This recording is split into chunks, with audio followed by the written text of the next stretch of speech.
History के page पर दो नाम ऐसे लिखे गए हैं। एक का नाम सुनते ही नफरत पैदा होती है और दूसरे को अक्सर ग्रेट लीडर या मिलिट्री जीनियस कहा जाता है। लेकिन सवाल यह है, जब एडोल्फ हिटलर और जेंगिस खान दोनों ने लाखों लोगों को मारवाया, शहरों को बर्बाद किया, तो फिर एक विलन और दूसरा जीनियस क्यों?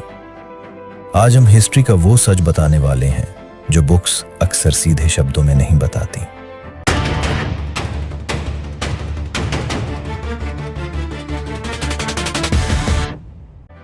हिटलर 20वीं सदी का वो नाम है जो सिर्फ जर्मनी नहीं बल्कि पूरी दुनिया के लिए खौफ बन गया। उसने जर्मनी को ताकतवर बनाने का नारा दिया, लेकिन इस ताकत की कीमत बहुत ज्यादा थी। नाज़ी सोच के मुताबिक सिर्फ एक खास रेस को सुपीरियर माना गया। इस सोच की वजह से ज्यूज, डिसेबल्ड लोग और बहुत से बेगुनाह लोगों को सेकेंड वर्ल्ड वॉर के दौरान डेथ कैंप्स में भेज दिया गया। यूरोप के शहर शहर खून से भर गए।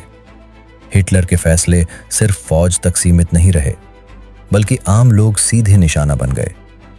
इसीलिए हिस्ट्री ने हिटलर को सिर्फ एक डिक्टेटर नहीं बल्कि इंसानियत का दुश्मन माना। आगे बढ़ने से पहले आपसे एक छोटी सी गुजारिश है, हमारे चैनल रिलीजन टीवी को सब्सक्राइब करें, वीडियो को लाइक करें और शेयर करना ना भूलें। अब बात करते हैं जेंगिस खान की।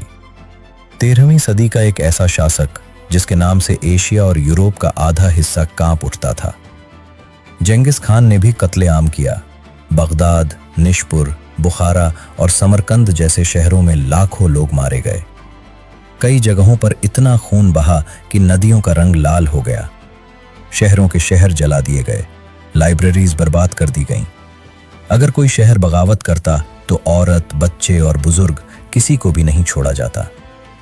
कुछ हिस्टोरियंस के मुताबिक उसके हमलों से इतनी ज्यादा आबादी खत्म हुई कि कुछ वक्त के लिए दुनिया की पॉपुलेशन तक कम हो गई।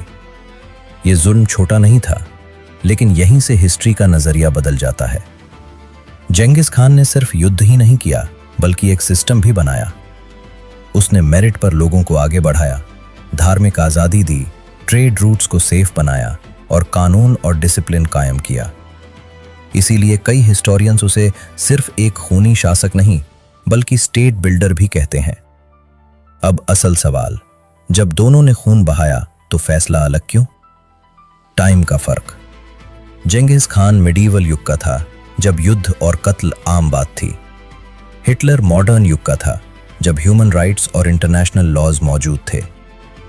मकसद का फर्क। हिटलर ने एक पूरी कौम को खत्म करने का प्लान बनाया। जेंगिस खान का मकसद राज्य और ताकत था, नस्ली सफाया नहीं। लेगेसी का फर्क। जेंगिस खान के बाद एक चलने वाला एम्पायर रहा। हिटलर के बाद सिर्फ बर्बादी, शर्म और अफसोस बचा। हिस्ट्री अक्सर सिर्फ खून की गिनती नहीं देखती बल्कि परिणाम और कॉन्टेक्स्ट भी देखती है। और एक कड़वा सच ये है, हिस्ट्री हमेशा न्यूट्रल नहीं होती। जो जीत जाता है अक्सर वही अपनी कहानी लिखता है। यूरोप ने हिटलर का नतीजा खुद झेला, इसलिए उसे विलन माना गया, जबकि जेंगिस खान की कहानियां ज्यादातर उन लोगों ने लिखी जो उसके एम्पायर का हिस्सा रहे। आखिर में एक सोचने वाली बात, इस्लाम की हिस्ट्री में आज तक किसी भी जालिम को आइडियल नहीं माना गया, फिर भी दुनिया इस्लाम को डेंजरस कहती है, जबकि असल खौफ हमेशा जुल्म से होता है, धर्म से नहीं। इसलिए याद रखिए, हिस्ट्री सिर्फ सच नहीं होती, नजरिया भी होती है।